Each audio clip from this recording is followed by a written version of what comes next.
三准备搞椰糠，搞上瘾了。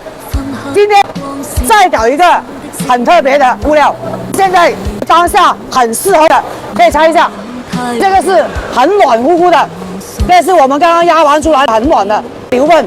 牛床垫料奶牛床，要来睡觉的地方就是在这里。我也想躺一下在这里，真的是很软、很舒服的感觉。因为不光是做养殖业，还可以做种植业，都是可以用的。因为现在牛粪加椰糠加泥炭土就是黄金的搭档。你看在这边都是全自动的实验区，我们要实验出真知。你们觉得脱水设备能不能达到40%以下，或者更低？可以随时寄物料过来，我帮你全程的搞。今天做的就是3吨以上的牛粪，有任何的脱水问题可以找3准备，不管是国内国外都可以做。这个很干的，很干的。